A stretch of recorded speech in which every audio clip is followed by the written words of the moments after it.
Bonjour. Bienvenue au podcast du bruit à mes oreilles. C'est ici Alex. Aujourd'hui, je suis accompagné du compositeur Simon Bertrand. Ça va bien? Ça va? Yes. Passez une belle journée, une belle semaine. Occupé pas Oui, mal. ben, un peu. Ouais, branle-bas le combat, préparatif du concert pour la web diffusion. On était tout assis sur le bout de notre chaise depuis des semaines, puis là, ben, à essayer de comprendre c'était quoi les consignes, et puis si on avait le droit ou pas de le faire, et puis Ouais, ça doit être le compliqué, nombre de là. centimètres qu'il devait avoir entre chaque musicien, etc. Et puis là, ben, on est parti. Là, c'est le sprint final pour ce concert-là. Mm. Ouais, c'est ça, on va l'accuser tout de suite vu que t'en parles. Tout ça. Il y a un concert le 30 janvier prochain à 19h qui va être gratuit sur le web.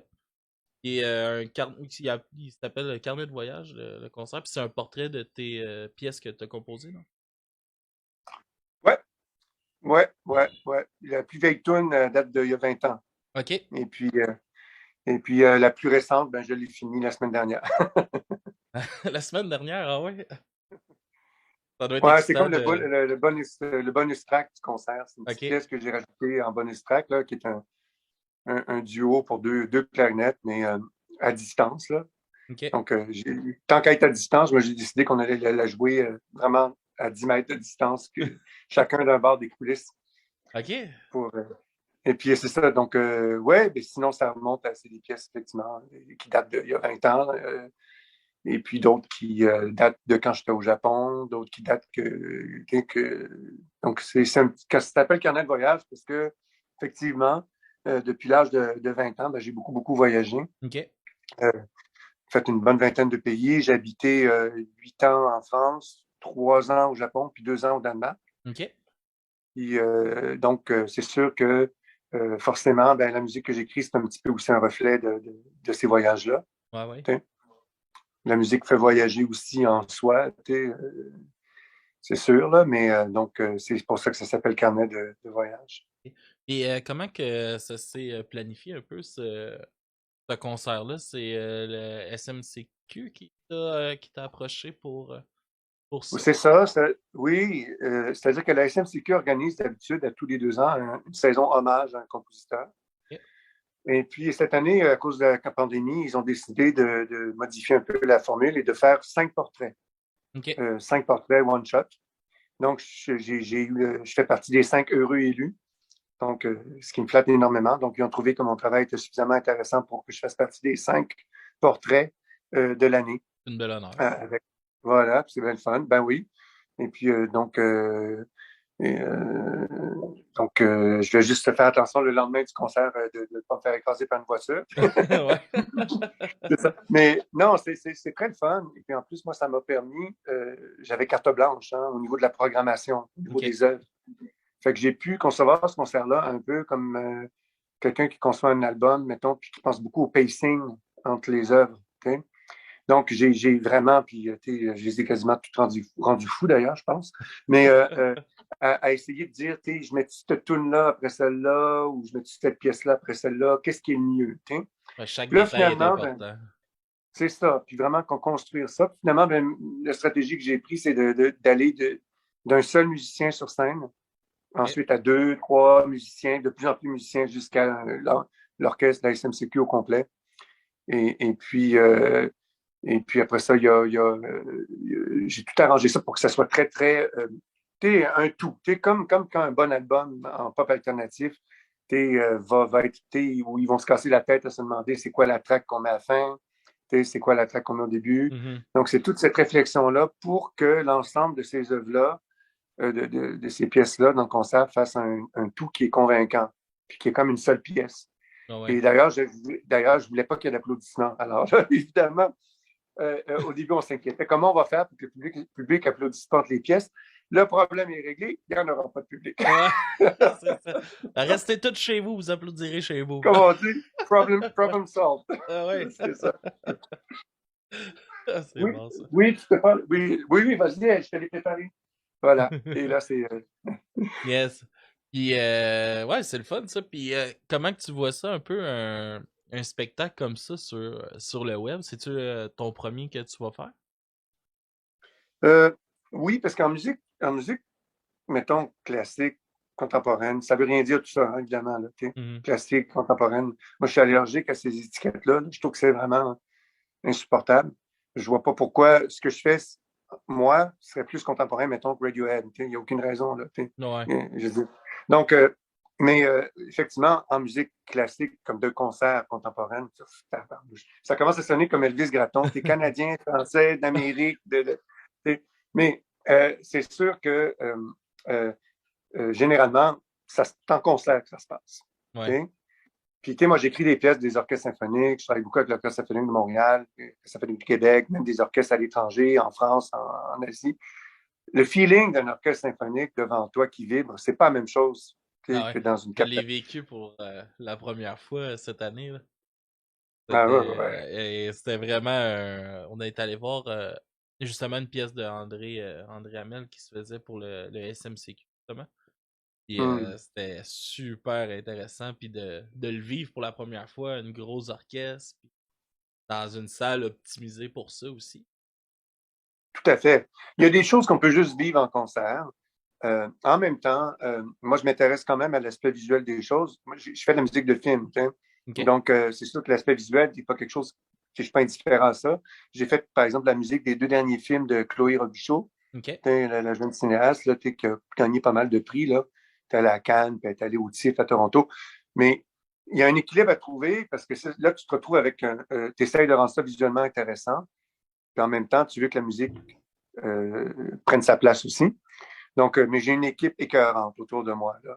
Je veux dire, j'ai un scénographe, Sylvain Marotte, j'ai Benoît Bilodeau, des trois producteurs. Il y a une équipe de production solide qui vont essayer justement de rendre ça le plus intéressant possible. Mhm. Donc, que ça soit avec la caméra ou avec, tu vois, avec une scénographie puis tout ça. Puis comme il s'avère qu'il y a pas mal de pièces à ce concert-là qui sont inspirées soit de films ou d'œuvres d'art, de tableaux ou tout ça, il va y avoir un aspect visuel qui va être présent. OK? Évidemment, c'est ça. On essaie de trouver l'été de rendre ça le plus intéressant possible. Parce que c'est certain que un concert filmé, juste un concert filmé où tu as un seul plan sur un musicien et que tu n'as pas en plus le live, le feeling du live, c'est moins intéressant. Mais je suis très bien entouré pour ce concert-là. Ouais. C'est C'est le fun. presque un rêve. Ah Mm. ouais. Des Ouais. conditions parfaites. Ben Dans oui, les puis c'est des musiciens. circonstances. C'est tous des musiciens, c'est des amis, des musiciens avec qui je travaille depuis 20, 30 ans. Là, Mhm. je veux dire, il y en a un, c'est quasiment, on n'est pas loin d'un ami d'enfance là, dans Ah la ouais. gang. Là. Puis il y a des gens qui sont vraiment très, très, très bons dans ce qu'ils font. Puis, donc, c'est le fun, c'est excitant. Alors, si le ciel, je regarde le ciel à tous les matins, et sûr qu'il ne va pas me tomber dessus. Mais, oui, mais c'est ça. C'est une Ah. période complexe où il faut avoir les Ouais. nerfs solides. Ouais, ouais, surtout. Puis, comme là, tous les changements, plus avec les règles, sûrement un peu chambouler votre programmation un peu aussi. T'as vu ça? Ah ben oui, c'est sûr. Depuis 2 ans, c'est la grande valse des annulations, reports, nouvelles dates, nouvelle vague, re-annulation, report, nouvelle vague. Mhm. Hey, c'est quelque chose, là, t'sais. Et puis, c'est pas seulement une question financière, c'est une question de. Les artistes sont tannés. Quand tu Ouais. travailles, imagine un metteur en scène qui travaille depuis 2 ans sur une mise en scène pour une pièce de théâtre, puis c'est annulé. D'avoir de Écoute, l'affaire aussi, là. C'est il y du a. travail. Ah ouais, Écoute, ouais, là. c'est Moi, la comprenable. première vague, écoute, la première vague, là, je me rappelle, là, toute première vague, c'est arrivé, là, le premier lockdown, la première vague en mars 2020, 3 jours avant une première d'une pièce sur laquelle je travaillais pendant 1 an et demi à Québec avec les violons du roi. OK. Puis ça faisait 1 an et demi que je travaillais là-dessus, là, puis c'était comme 30 minutes de musique quand même. Là, c'est Mhm. beaucoup. Ouais. 30 minutes de musique, ça prend du temps à produire. Là. Ouais, ouais, Les ouais, gens ouais, se rendent ouais. pas compte des fois. Hein. Vraiment pas, Euh, non? oui, oui, oui, vas-y. Voilà la vie familiale qui est là. Ouais, c'est parfait. Moi aussi, des fois, ça m'arrive. Moi, j'ai ma petite, justement, qu'on a reportée la semaine passée. Mais Ça m'arrive aussi des fois qu'il faut que je me lève. Oh, je reviens à pleurs. Non, Non, mais là, j'ai tout prévu. Là. Écoute, Ouais, il y a une gigantesque. J'ai fait une gigantesque pizza sur la table. Là. Puis ouais. il y a un dessert cochon. Là. Il y a tout ce qu'il faut pour son bonheur. Ah, c'est parfait. Puis, si on vient un peu sur justement ton parcours à toi, là, ça m'intéresse super gros, surtout que là, tu me disais que t'as vraiment voyagé beaucoup, t'as habité un peu partout dans plusieurs pays. Puis ça, de où que de où tu viens, de comment t'en es arrivé un peu à la personne que t'es aujourd'hui, ton parcours, tu me fais un peu les grandes Ben, lignes. écoute, écoute, de toute façon, moi, j'ai commencé la musique à l'école secondaire, Ok, comme beaucoup de gens, mais vraiment en tard, là. En secondaire 3, genre. J'avais jamais fait de musique avant, vraiment. Curieusement, parce que je viens d'une famille qui était toutes des musiciens, mais qui ont décidé de faire autre chose dans la vie, là. Mais donc, je te dirais que je commençais en secondaire 3, une école très connue pour la musique à Montréal, qui s'appelle l'École secondaire Saint-Luc. ok, C'est une école de bonne, clairement, mais où il y avait un professeur de musique incroyable, qui faisait faire du jazz, du classique, puis qui te mettait. Fait que lui, dès qu'il a vu que j'étais mystérieusement capable de jouer du sax et de la clarinette, ben, il s'est mis à me jouer, à me mettre dans tous les orchestres, puis tout ça. ok, Donc, ça a commencé là. Après ça, je suis allé au Conservatoire de musique de Montréal. Et puis, j'ai étudié la clarinette, le sax, tout ça. Et puis, à un moment donné, j'ai eu envie de partir. J'ai eu envie de partir parce que, je sais pas, je pensais que je suis parti, je venais juste d'avoir, non, même pas, ouais, je venais juste d'avoir 18 ans quand je suis parti en France. ok. Et puis, j'étais parti pour 3 mois, puis je suis resté 9 ans, finalement. Ouais, Changement de programme maintenant. ouais, changement de programme, mais puis c'est plus quand je suis arrivé en France que là, je me suis même intéressé vraiment à la composition. Ok, OK? Mais j'ai joué du jazz longtemps, hein. J'en joue encore même. J'ai ouais, signé une bande de. Ben oui, j'ai fait la musique d'un film de Chloé Robichaud qui s'appelait Pays avec Yves Jacques, là, Rémi Girard, Macha ok. Grandon, tout ça. Puis j'ai fait la musique de ça, c'était du jazz et je me suis entouré de bons musiciens de jazz aussi pour le faire. Mais c'est ça, c'est plus comme quand je suis arrivé à Paris, là, il y a longtemps, où là, je me suis mis à vraiment m'intéresser à la composition, à la musique contemporaine, puis à composer. Fait qu'au fil Ok. des années, je me suis un peu comme. Je suis plus devenu compositeur que musicien. Mais je joue encore, puis j'aime ça jouer. Mais même quand puis après ça, bon, j'ai été parti. Après, je suis resté 9 ans en France, je suis parti 3 ans au Japon. Pendant 3 ans au Japon, je faisais beaucoup de jazz et en même temps, je composais de la musique pour des instruments traditionnels japonais. Ok. Donc, tous les instruments traditionnels japonais, le shakuhachi, la grosse flûte de bambou, les instruments à cordes japonais, koto, shamisen. Et puis, je me suis vraiment immergé dans la culture japonaise, beaucoup, beaucoup, beaucoup, beaucoup quand j'étais là-bas. J'ai appris la langue bien, Wow. vraiment. Je la parle couramment, là. Et puis après ça, ben, j'ai été 2 ans au Danemark aussi. Et puis, c'est au Danemark, d'ailleurs, j'ai commencé à faire un petit peu de musique de film aussi pour le cinéma. Et puis, donc, c'est difficile de résumer tout ça en 5 minutes, mais Ouais, ouais, ouais. euh, C'est beaucoup d'histoires. c'est ça. Mettons qu'entre l'âge de 18 ans puis entre l'âge de 18 ans puis 30 quelques, là, j'ai pas mal bourlingué, effectivement, comme on dit, comme Mhm. diraient les Français. Je me suis pas mal promené aux quatre coins du monde, là. Et puis, Ah, c'est le fun. ben, Puis, c'est de la nourriture, hein? Ouais, ouais, c'est le fun de voyager pour ça aussi. oui, oui, oui. C'est la culture d'un peu partout, puis c'est le fun parce que en étant compositeur comme toi, tu sais, ça peut t'inspirer tellement de choses. Chaque endroit a ses propres coutumes, ses propres cultures. Et ça permet, en les connaissant bien, de mélanger un peu le tout ensemble, j'imagine.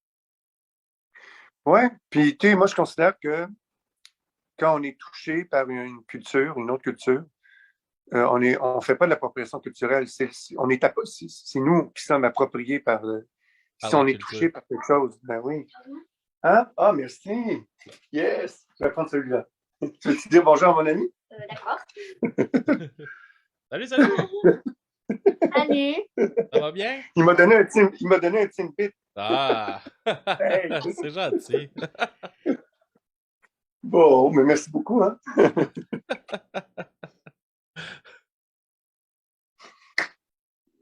Je ne prendrai pas Ouais, la bouche pleine quand même. y a pas de problème.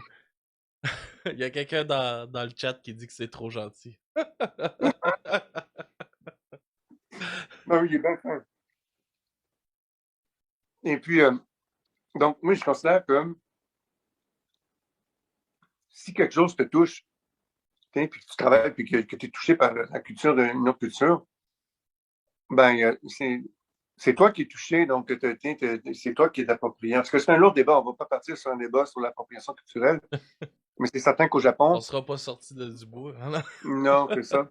Mais c'est sûr qu'au Japon, c'était un travail de collaboration que je faisais avec des musiciens qui m'expliquaient eux autres comment ils fonctionnaient. T'sais.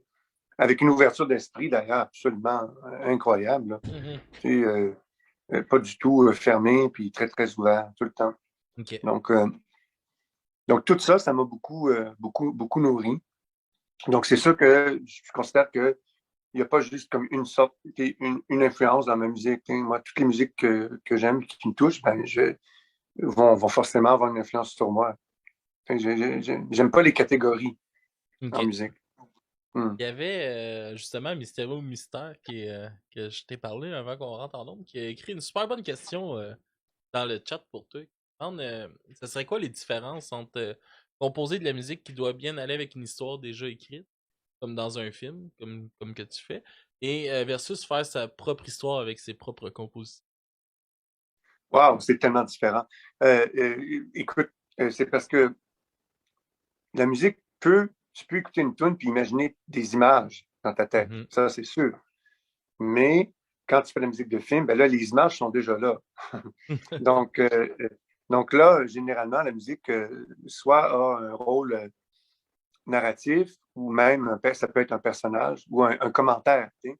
Donc, la musique peut changer tout le sens d'une scène au cinéma. Mhm.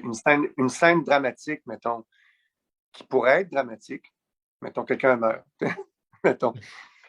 Mais si tu mets du Dixieland en arrière, là, bon, ben là, tu viens de comprendre grâce à la musique, que dans le film, le gars, mettons, je sais pas, moi, il est content que la personne soit morte. Je sais-tu, C'est pas si une mettons, grosse imagine un film de tragédie Woody que ça Allen. pour.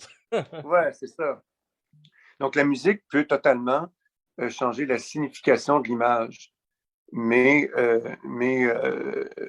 Par contre, quand c'est juste de la musique sans image, ben là, tu peux effectivement imaginer, tu écoutes une pièce de musique, puis là, tu dis, j'imagine un chant de tournesol, en écoutant cette pièce-là. Ben là, c'est toi qui crée l'image à partir de la musique. Alors que dans la musique de film, c'est tout à fait autre chose. Comme je te dis, la musique devient plus commentaire, une narration. Un- un- donc c'est ça. Donc, c'est très différent. Très, très différent comme travail. J'aime beaucoup les deux, vraiment. Mais c'est très, très différent. Très différent, ouais. Mhm. Et, toi, qui t'a donné le goût à la composition? Euh, Écoute, honnêtement, dès que j'ai commencé à jouer du saxophone de clarinette, j'avais envie de composer. Mais pour te dire la vérité, puis là, je vais avoir l'air vraiment d'un vrai musicien classique, c'est qu'en 1985, ah oui, j'étais né en 1985. Pas Euh, moi. euh, Non, non. euh, ah, allô? Et puis donc, en 1985, c'était les 200e anniversaire de Bach. T'sais. Puis il n'est pas Ok. pire, ce Bach-là. Hein? Il en a écrit des bonnes tunes, ce Ah ouais, Bach-là. ouais, ouais. Beaucoup, beaucoup, beaucoup en plus. Puis là, moi, en 85, je sais pas, j'avais 16 ans, mettons. Quelque chose du genre, 15 ans. Puis là, moi, j'écoute ça. Puis là, à Radio-Canada, il avait passé 24 heures de Bach. 24 heures juste du Bach. Puis là, Ok. Hawaï, là, toutes les grosses affaires de Bach. Là, puis là, moi, j'écoutais ça. Puis là, je me rappelle, je suis sorti de ma chambre, je suis allé voir ma mère. Puis j'ai demandé à ma mère, là, ça se peut pas, c'est pas un être humain comme moi qui a composé toute cette musique-là. Là. Puis elle m'a dit, ben oui. Puis après ça, elle m'a acheté un petit livre d'ailleurs sur Bach. Tout ça. Puis là, j'ai dit, tabarnouche. J'étais tellement impressionné qu'un humain arrive à faire ça. T'sais. Fait que j'avoue que ça m'a quand même assez marqué. T'sais. Mhm. Parce que j'aimais ça jouer, puis j'aimerais toujours ça, jouer un instrument. Mais là, j'écoutais ça, puis je disais, waouh! Donc, il y a eu ça. Il y a aussi le fait que je faisais un peu de jazz à l'époque, puis c'est sûr que, ben, qui dit jazz dit improvisation. faut pas oublier une chose. L'improvisation, là, c'est de la composition. Ouais. OK? L'improvisation, c'est de la composition live. Puis c'est impitoyable parce que tu peux pas reculer en arrière. C'est comme, T'as pas le droit à l'erreur. moi, là, ben non, tu sais, hey, moi, j'ai le droit de recommencer à zéro, effacer, reculer, avancer, retravailler, changer d'avis. Un musicien de jazz qui improvise devant toi, il est tout nu. Puis, tiens, il y a une anecdote Ça va très, être ce très qui drôle va être. là-dessus. Ouais, puis il y a une belle anecdote que j'aime beaucoup là-dessus. C'est à un moment donné, il y a un fameux pianiste de jazz qui faisait toutes sortes d'affaires bizarres. T'sais. Il était connu pour faire des affaires bizarres. Il s'appelait Thelonious Monk. OK. Puis il faisait des solos weird, là, avec des dissonances, mettons, des affaires bizarres. Puis à un moment donné, un soir, il a fait un solo, puis il n'était pas content. Puis le gars, il regarde, il dit, qu'est-ce qui se passe? Il dit, t'as pas l'air content. Puis sa réponse, ça a été, I made the wrong mistake. Donc, en fait, il disait, j'ai fait des fausses notes, mais pas les bonnes. Oh, ouais. Parce que c'est ça. Donc, moi, j'ai toujours eu une admiration sans borne pour les musiciens de jazz. Ce courage d'arriver comme ça, puis de sortir quelque chose comme ça, pow! Et puis, ça m'a toujours impressionné. Ça m'impressionne toujours, ça, cette espèce de spontanéité-là des musiciens. Je ne sais pas comment on est arrivé là, mais on est arrivé là. Ouais.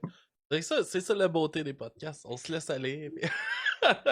Ben là, écoute. C'est ça qui est le fun. Tu sais, moi, parenthèse par rapport aux podcasts, c'est ça que j'aime, tu sais, quand on rentre en entrevue avec des artistes ou des compositeurs comme toi, tu sais, souvent, quand on va vous entendre en entrevue, ça va être des sections de 10 minutes, 15, 5 minutes, 15 minutes là. Mais c'est rare qu'on va avoir comme là ce soir 1 heure de 100% Mhm. juste toi qui raconte ton histoire, tu sais. Puis Ouais. c'est Puis ça qui que mange des j'aime. Timbits. Ben oui, puis c'est ça qui est le fun, c'est le côté, tu sais, il y a plus un côté humain, vrai. Comme dans le chat, on me disait que c'était super intéressant depuis le début, puis le monde aime ça, puis je pense que c'est ce côté-là qui apporte un côté spécial au podcast, hein. Ben oui. Ben Puis, oui. si on continue, comment t'as perçu ça la première fois que t'as vu une orchestre internationale choisir de performer une de tes pièces? Pas vraiment différemment mettons, que la première fois que l'Orchestre symphonique de Montréal m'a commandé une pièce. Tu sais. C'est sûr que il y a quelque chose de spécial avec un gros orchestre symphonique. Là. Là, parce que toi, tu organises tout ça dans ta tête, là, puis il y a du monde à messe dans un orchestre, là, il y a Ouais, beaucoup ouais. d'instruments. Là, toi, tu te casses la tête pendant des heures. Je mets-tu la mélodie qui est là, je mets-tu un basson ou j'en mets deux? Ah, cette mélodie-là, je la mets-tu au corps? Mais là, si je mets le corps, le problème, c'est que je vais-tu perdre l'autre affaire? C'est l'architecture. Hein? Puis aujourd'hui, je trouve que les gens sont très sensibles à ça parce que avec les nouveaux logiciels, dans la nouvelle génération, tout le monde maintenant travaille en multitrack. Tout le Ouais, monde ouais. fait ça. Et même les gens qui connaissent même pas c'est quoi une note de musique, savent c'est quoi, ils sont capables de faire La des musique. multitracks. Donc, oui, et dans le fond, qu'est-ce que c'est que de composer pour un orchestre symphonique, si ce n'est que justement de gérer, si tu veux, toute la superposition de tracks, de pistes sonores. Mhm. Et puis à un moment donné, ah, ben, ça, je trouve qu'il y en a trop, je le baisse, je le monte, tout ça. Et donc, c'est un travail. Mais pour répondre à ta question, c'est un frisson spécial, vraiment. L'orchestre symphonique, c'est un frisson, c'est une grosse machine. C'est comme un gros tracteur. Un gros tracteur que tu n'es pas sûr que tu tiens le volant. Mhm. Et en fait, tu ne le tiens pas. Oui, d'accord. Et puis, tu n'es pas sûr, tu as l'impression que tu peux perdre le contrôle à tout moment. T'sais. Et encore, c'est pas toi qui dirige l'orchestre. Hein. Et puis, donc, ça donne des frissons vraiment très particuliers, le monde de l'orchestre symphonique. Être joué à l'étranger, moi, je suis super content, c'est sûr, tout le temps. Là. Ça m'a fait voyager beaucoup, beaucoup. Là. Non, ouais, hein. J'ai eu de la musique de jouer aux États-Unis, à San Francisco, à New York, en Europe, beaucoup, en France, dans plein de pays européens, en Asie, tout ça. Au mois de novembre, là, quand on a eu le droit d'exister pendant quelques semaines, là, J'avais des amis de Quasar, un quatuor de sax, OK. et ils m'avaient demandé une pièce pour faire avec 4 sax, puis 4 autres sax en Suède. Fait que j'avais 8 sax, 8 saxophones en même temps qui jouaient. C'est très, très le fun. Tu peux faire des sons C'est intéressants un avec. bel instrument, là. Ah Saxophone. ouais, imagine 8 saxophones, imagine. T'sais. Ah ouais, hein? Donc, c'était fabuleux ce concert-là. Là. Et puis eux autres, il y avait un concert en Suède. Puis, donc, c'est toujours le fun de pouvoir voyager grâce à ça. Mhm. C'est sûr que ça fait partie des choses que j'aime dans mon métier, c'est de pouvoir voyager. Ouais, puis Et le frisson musical que tu as quand quelqu'un joue ta musique, quelque chose que tu as pensé dans ta tête pendant des mois, il est toujours le même, peu importe où tu te trouves. mhm. De toute façon, c'est tellement un frisson spécial que tu sais même plus où tu es de toute façon parce que tu es tellement concentré puis en train d'écouter, puis là, de découvrir. Puis là, tu dis, ah ouais, puis là, toi, tu as imaginé ça dans ta tête. Tu as beau imaginer comment ça va sonner 8 saxophones en même temps. Tant que tu l'as pas Tu ne le sauras entendu, ça. pas. Tant que tu ne l'as pas entendu, tu peux faire des gros efforts pour comme avoir une idée, mais c'est ça. Fait que ça fait partie du bonheur, ça, Y vraiment, de pouvoir travailler avec des gens. y a-tu un instrument que tu trouves plus difficile à composer pour? Tu vas rire. La guitare. Ouais, la guitare. Ah, la maudite guitare. J'y comprends rien. Puis j'apprends de ça. En plus, non, mais en plus, comme moi, je suis à l'aise. Je suis un gars comme, clarinette, saxophone, flûte, les cordes, il n'y a pas de problème aussi. Le piano, puis je joue le piano, je joue du piano, clarinette, saxophone, mais la guitare, quel mystère pour moi. Puis à chaque fois que j'essaye, ça fait mal aux doigts en plus. Puis c'est très spécial. Je pense que pour bien comprendre la guitare, il faut vraiment apprendre à en jouer. Alors qu'il y a d'autres instruments où je trouve que c'est pas nécessaire d'apprendre d'apprendre à le jouer. De toute façon, qui peut jouer tous les instruments. Mhm. En même temps, un compositeur, c'est important qu'il soit toujours très proche du musicien puis qu'il se mette à sa place aussi. Là, à un moment Ouais, donné, le musicien te regarde. Ah oui, le musicien te regarde, il dit hey, tu me demandes de faire ça, regarde, là, je suis obligé de faire un gros mouvement avec mon doigt. Là.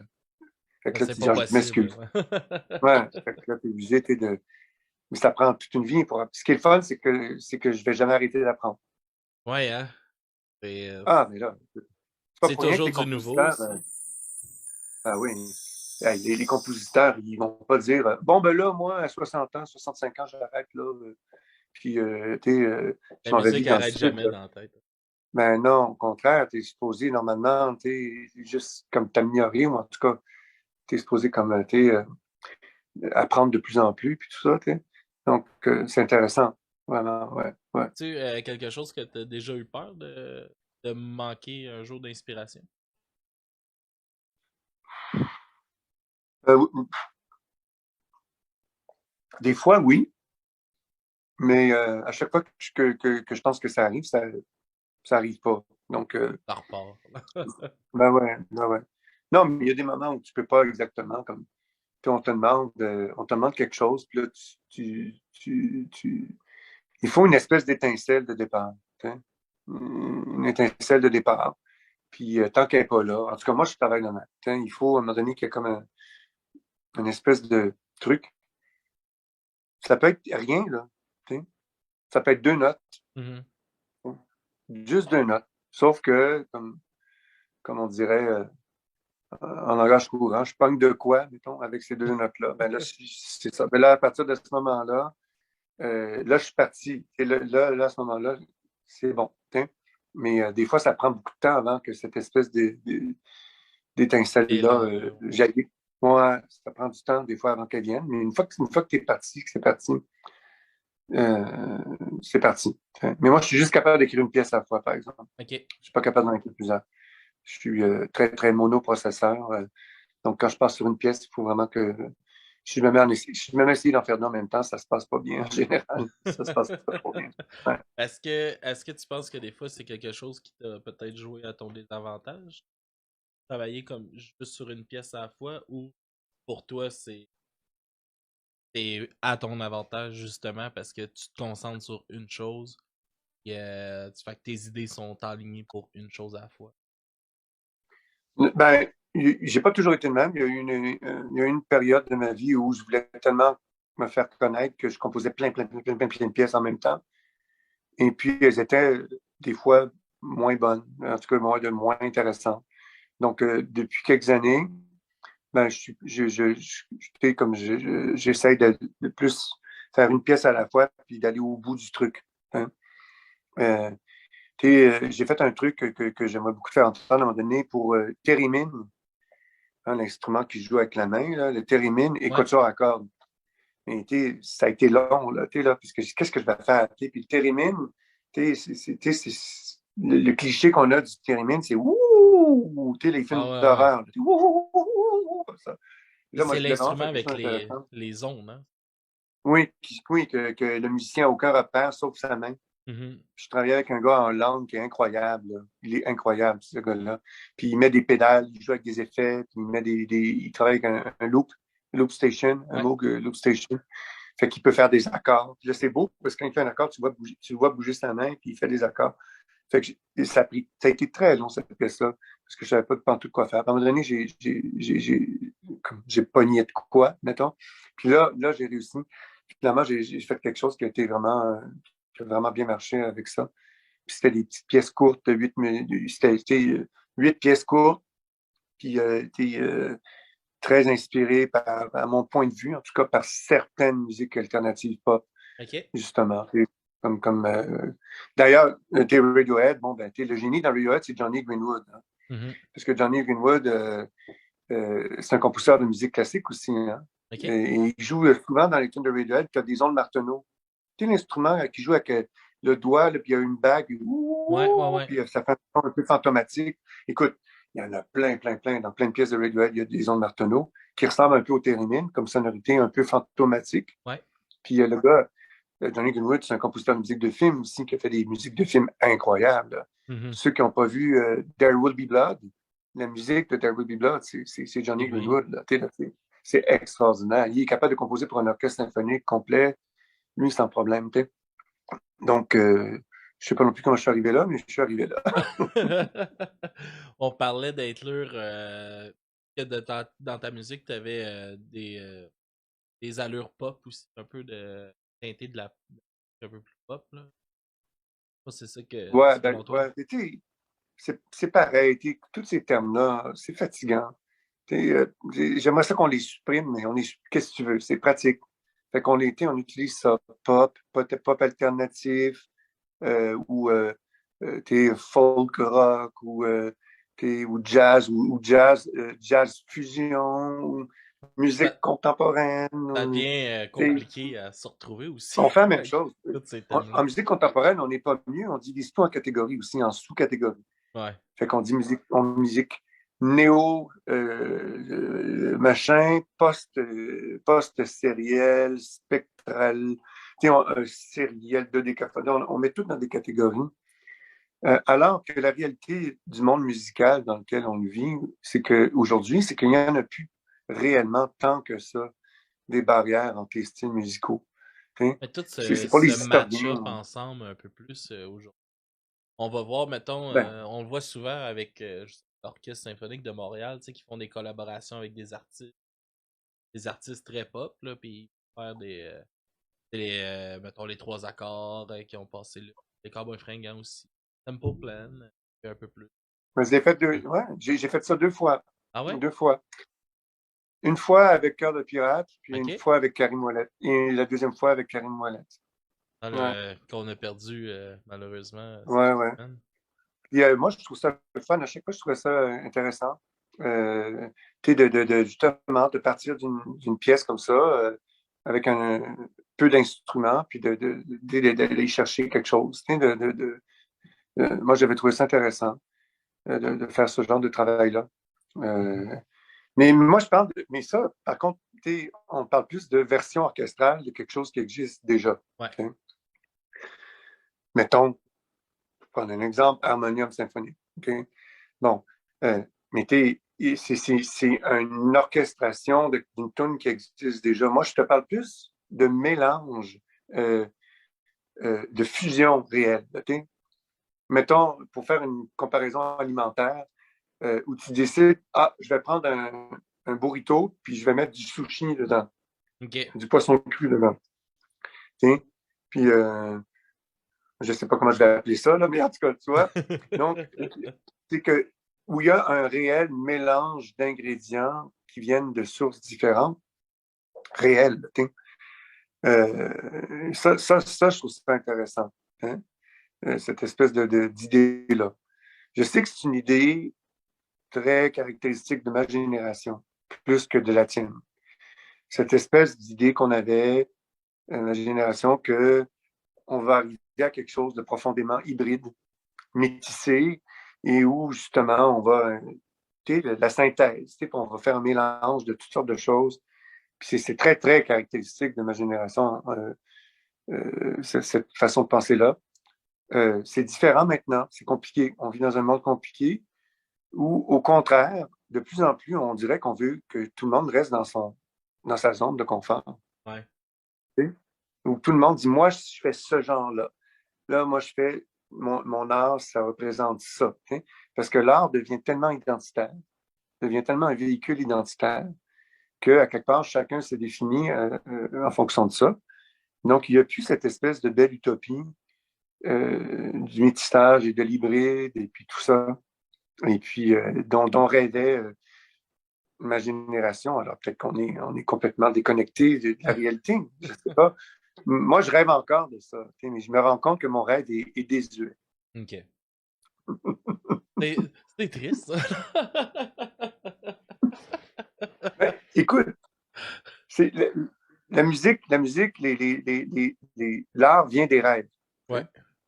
Alors, donc les rêves artistiques d'une génération ne sont pas les mêmes que ceux d'une autre. Mm-hmm. Et puis, c'est pas grave. Ça n'empêche pas après ça d'apprécier. Tout comme moi, je peux être moins sensible à ce qui s'était fait dans les années 70, mettons, en musique contemporaine. Mm-hmm. Peut moins me toucher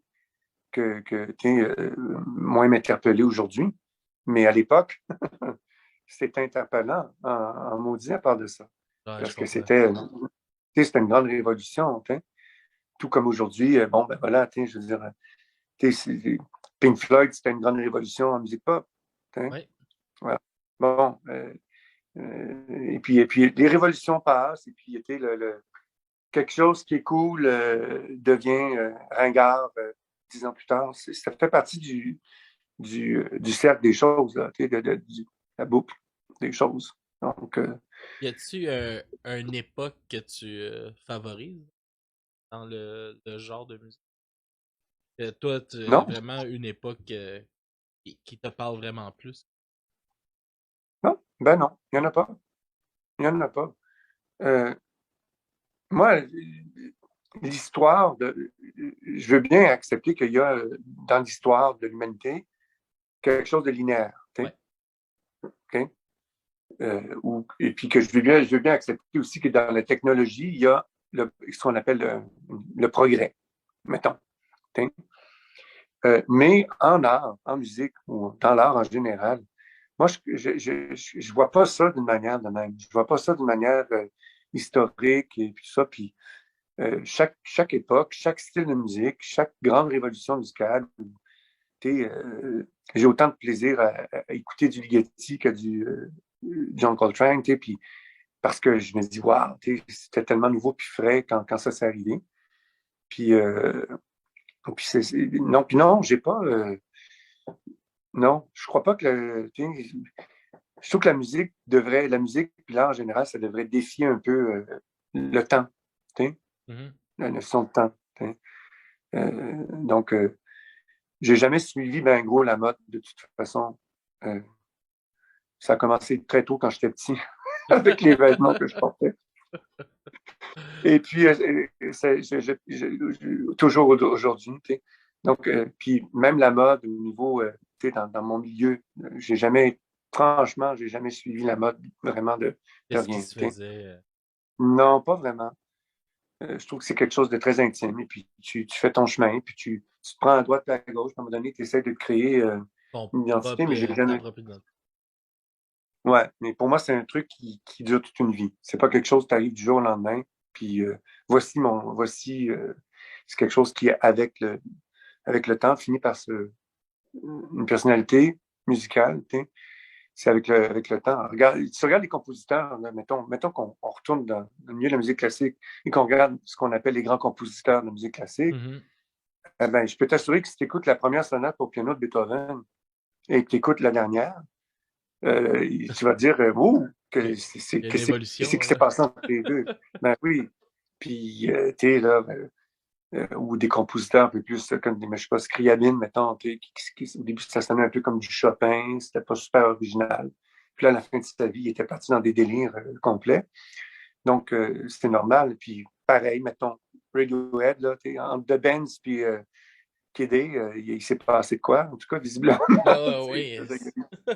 et- ou même, non, même pas de Benz, non, même pas, je dirais même, mettons, Pablo Honey puis Kid A, t'sais. Compare Pablo Honey puis Kid A de Radiohead. Bon, ben, c'est ça. Puis je trouve que c'est important. Ce chemin-là, c'est sacré. C'est le chemin d'un artiste qui évolue, qui change de vie, qui se développe, puis qui développe son identité. Or, je trouve qu'aujourd'hui, tout le monde veut tout de suite arriver avec son truc. T'sais. Ouais. Je suis, mettons, allez, je vais me faire, on va m'attaquer après, c'est pas grave. Mettons, je suis Hubert Lenoir. Voici mon style, voici ma personnalité, voici ma musique. Si vous aimez pas ça, bye bye. Et je veux dire, je trouve que c'est dommage qu'à un moment donné, on a le droit d'évoluer, là. Mhm. Ouais, fait que pourquoi est-ce qu'il faudrait tout de suite dire je suis, voici ce que je fais, ça c'est mon style, alors que c'est quelque chose qui prend des années et des années à se développer, à mon point de Plus vue. ça de faire comme présentement, c'est comme ça que moi je filme ma musique, donc, comme on pourrait dire. Oui, oui, Pas oui, c'est ça. définir toute ta carrière tout de suite à un si bas âge. Mais sinon, ça fait des feux de paille aussi, hein? Mhm. Tu vas être tu vas être le flavor of the month, comme on dit en Ouais, puis il y anglais. en a beaucoup Tu vas de être la ça flavor. maintenant. Ben, hey, évidemment, parce que notre système, les médias puis le système médiatique et le star system dans lequel on vit, avec les téléréalités et les trucs, crée quelque chose qui très souvent va être fait et conçu pour être un flavor of the month jetable après usage. Puis moi, Mhm. j'aimerais pas ça être à la place de ces artistes-là. Mais T'imagines? c'est ça que je trouve plate, tu sais, des grands succès populaires, là, comme qu'il y a eu dans justement, les années 70, 80, 90. On verra plus beaucoup aujourd'hui. Tellement Non. une chanson de v'là 2 ans est maintenant vieille aujourd'hui, tandis qu'on va écouter avant on pouvait écouter des chansons de 30, 40 ans puis on trouvait pas ça vieux, ça donnait encore Ben oui. très d'actualité, puis pourtant les chansons, oui, une chanson qui a 1 an, c'est une chanson assez récente. C'est pas très vieux. Je comprends même pas pourquoi on s'intéresse à la date. Ah ouais. T'sais, que la chanson, je comprends pas. Pourquoi la chanson, elle a 1 an, elle a 10 ans, elle est sortie avant-hier. C'est comme, Eh, ça n'a Est-ce aucune importance. est-ce que ça te T'sais. fait vivre une belle émotion? Profite de cette émotion-là. Là? Non. C'est ça, exactement. Exactement. Ben ouais. Fait que ça soit ou pas, flavor of the month ou pas, je sais pas. Mais c'est sûr que dans mon domaine, on pense assez peu à ça. Quoique c'est encore drôle. Des fois, t'en as aussi qui essayent de trouver une astuce pour justement devenir de flavor of the month, mais ça dure pas longtemps. Là, Hmm. puis, il y a plusieurs étapes dans la vie d'un artiste. Il y a une étape où tu veux exister, donc dans le sens où tu veux que les gens reconnaissent ce que tu fais t'es digne de mention. Là, tu veux exister. Puis il y a une période où tu veux durer. Puis durer, ben ça, durer, ça prend. C'est autre chose. Ouais, c'est du Durer. travail. Ben oui, c'est sûr. Ben oui, ben oui. Puis est-ce que ça m'intéresserait de savoir ton point de vue là-dessus? Comment tu trouves ça, rejoindre un public plus jeune avec tes compositions? Tu trouves ça difficile? Est-ce que tu trouves que les jeunes s'intéressent moins à la musique classique, contemporaine? Là? Je sais qu'on n'aime pas trop les termes, là, mais est-ce que tu trouves ça triste aussi que ça soit peut-être délaissé déjà un peu. Ben, oui, mais oui, mais c'est pas ma faute. Non, non, non, non, non, non. Non, ce que je veux On dire par cherche pas là, de ce que je veux dire coupable. par non, non, mais ce que je veux dire par là, c'est que c'est pas tant la musique classique, mettons qu'on appelle classique, alors qu'on ne devrait même pas appeler ça de même, parce que l'époque classique, techniquement, c'est une période délimitée qui va, mettons, de Haydn, en tout cas de Haydn, Mozart et compagnie. Fait que c'est pas tant la musique classique ou la musique contemporaine, peu importe comment tu l'appelles, ce que moi je fais. Ce que je fais n'a rien à voir avec. C'est comme. On met ça dans le même paquet, mais c'est très différent. Donc, je pense que je te dirais que c'est pas tant la musique classique en soi que la manière dont on la vend, on la présente, la manière dont on la présente au public qui fait que les jeunes, le public plus jeune s'en désintéresse. Parce que c'est pas parce que ça plaît pas, mais on n'a pas une bonne manière Le de décorum le présenter. est Ben, pas écoute, optimal. ben, moi, je pense qu'avec le COVID, là, avec ce qui s'est passé depuis 2 ans, beaucoup d'orchestres symphoniques et d'organismes dans le milieu de la musique classique ont été obligés, par la force des choses, de réfléchir et de se dire, peut-être qu'on devrait revoir notre approche. Est-ce que c'est vraiment la seule manière de présenter une symphonie de Mozart, par exemple? Est-ce que la seule manière de la présenter, là, c'est le protocole habituel? Tu es là avec le chef en queue de pie et qui salue, puis qui applaudit, ou, puis toute la formule traditionnelle avec laquelle on présente la musique classique. Est-ce que c'est vraiment la seule manière de la. Donc, là, évidemment, à cause de la pandémie, beaucoup d'orchestres, beaucoup d'organismes qui font de la musique classique ont été obligés justement de commencer à faire des captations, des concerts en web diffusion. Et là, c'était comme. Fait que ça les a forcés à réfléchir à ça. Okay? Et de plus en plus dans mon milieu, dans le milieu de la musique classique, contemporaine, whatever, comment on l'appelle, euh, là, la réflexion en ce moment, c'est est-ce qu'on se dirige vers un mode de diffusion hybride où forcément, dès qu'il y a un concert live, il y a également la possibilité pour le public de le Le visionner consommer en web. en ligne. Et si oui, comment est-ce qu'on le présente? Hein? On ne Mhm. peut pas juste commenter. Donc, ça a vraiment stimulé la créativité. Il y a eu des ratés. Hein? Et puis, il y a eu des choses qui étaient plus réussies, d'autres moins. Et puis, mais ça a vraiment forcé une réflexion de ce côté-là. Donc, je pense que c'est pas tant le jeune public qui s'intéresse pas à la musique contemporaine ou à la musique classique que euh, les organismes et nous qui la produisons, qui n'avons pas encore trouvé une manière d'aller vers eux. Puis, Ok. ouais, en tout cas, Et mon point de vue. on a notre ami Ah. Mystérieux Mystère qui se joint à nous. Ah, Viens faire son Bonjour, tour. bonjour. Bonjour. Écoutez, ah ben ça ouais. va être une des rares fois, je viens pas niaiser. Je vais vous poser une question. Question pour vous, Monsieur Bertrand. Ah, je vais Euh, répondre tout de suite. Parfait. Dans le fond, je me demandais, là, tantôt vous disiez, quand vous composez une œuvre, vous l'avez beaucoup en tête, ça reste dans votre tête et tout ça, puis qu'on le voit pas, on l'entend pas vraiment avant que les musiciens commencent à la jouer. Mais justement, comment on fait le recrutement de ces musiciens-là? C'est quoi un peu la démarche après qu'on l'ait finalement en tête, notre composition, là? Comment on développe ça, là? C'est quoi un peu les étapes pour arriver au spectacle? OK. Ben, en général, de toute façon, les musiciens sont déjà déterminés d'avance, sauf si j'ai, sauf si j'ai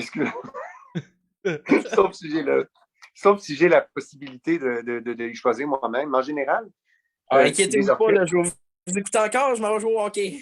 Ah, OK. Il écoute la Mais, réponse sur le live. mais l'étape magique, effectivement, c'est le moment où les vrais musiciens commencent à mettre ça ensemble. T'sais. Puis, t'as plein de surprises. Ça, c'est le moment où tu vois si t'es planté ou pas. Mais en général, tu as des bonnes surprises. Tu as toujours des bonnes surprises. T'sais. Parce que dès que tu mets deux, trois musiciens ensemble, là, il y a toutes sortes d'affaires qui se passent au niveau sonore que c'est sûr que tu n'avais pas, mettons, avec ton ordinateur. Et puis, donc, cette étape-là est vraiment intéressante. Là. Mhm. Elle est excitante. Elle est angoissante. Elle est très angoissante aussi. Hein.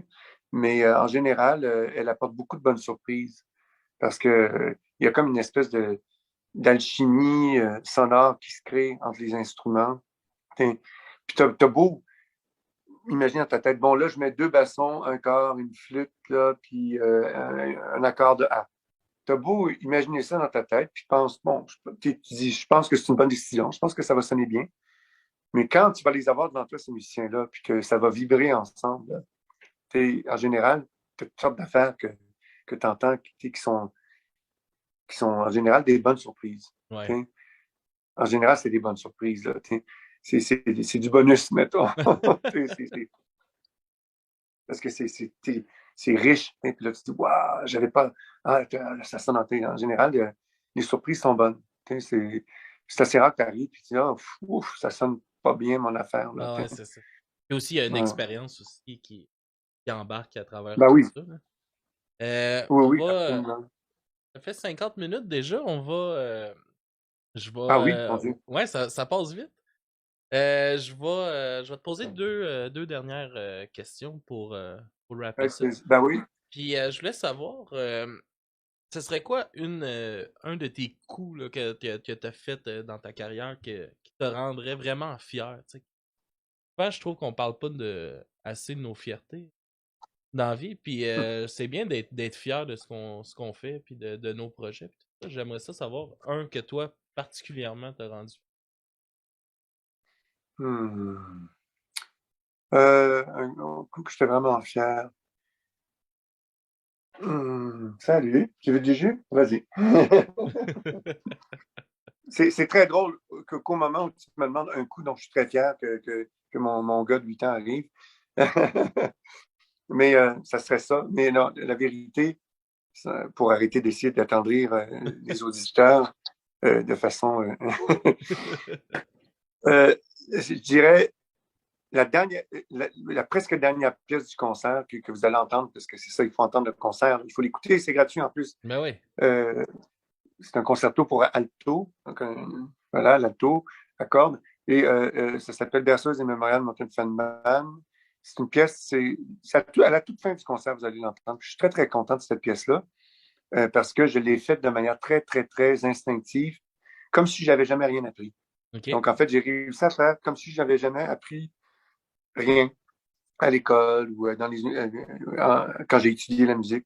Puis j'ai fait comme si j'étais un enfant qui redécouvrait la musique. Et donc, ça a donné une pièce moi, dont je suis très content. Je suis très, très heureux aussi, très content de ce que j'ai fait avec justement le Quatuor à cordes et le Térémine il y a quelques années. Parce que ça m'a permis d'assimiler puis de toutes sortes d'influences que je voulais assimiler depuis longtemps. OK. Donc, c'est ces 2 pièces-là dont je suis très fier. Je suis fier de cette pièce-là aussi, Quatuor à cordes et Térémine, parce qu'il l'a joué partout, partout, partout, partout dans le monde. OK. Parce qu'il n'y a pas beaucoup de gens, parce que ce gars-là, c'est un phénomène, là, Thorvald Jorgensen. Il n'y a personne qui joue le Térémine comme lui. Là. C'est fou là, ce qu'il fait. Et lui, donc, il l'a amené partout, puis ça a voyagé. Donc, ça, c'est le fun aussi. Et puis, donc, ça serait ces 2 choses-là, ouais, dont je suis content. Parfait. Ouais. Puis Ouais. j'aimerais que tu me parles, on va faire jouer aux personnes qui t'écoutent en live la pièce Une prière pour Dibango. Est-ce que je Oui, le dis c'est comme pas un faut? goût. Oh oui, c'est pas un Ouais. goût. Oh, ouais. Est-ce que tu peux me parler un peu de cette pièce-là? Qu'est-ce qui t'a Ben inspiré alors, en fait, ce morceau-là? ouais, ben alors, en fait, c'est une idée que j'avais eue pendant que j'étais au Japon. La partition a été écrite sur du papier japonais, tu sais, qui se OK? déroule. Là, tu sais. Ouais, ouais. Les musiciens l'ont caché derrière. Et puis, je ne l'avais pas écrit. C'est une idée que j'avais eue au Japon, mais que je n'ai jamais fait. Quand je suis revenu au Québec, ben là, en 2011, il y a eu le tremblement de terre à Fukushima, le tsunami, le gros tremblement de terre, le tsunami qui a fait des milliers de morts. Et moi, c'est une région que je connais bien. J'avais fait des concerts là. C'est la région de Sendai, très belle région du Japon. Et j'ai beaucoup d'amis au Japon, beaucoup d'amis japonais. OK. Évidemment, j'ai habité 3 ans là-bas. Donc, j'ai eu envie de faire une pièce pour Commémorer tout ça.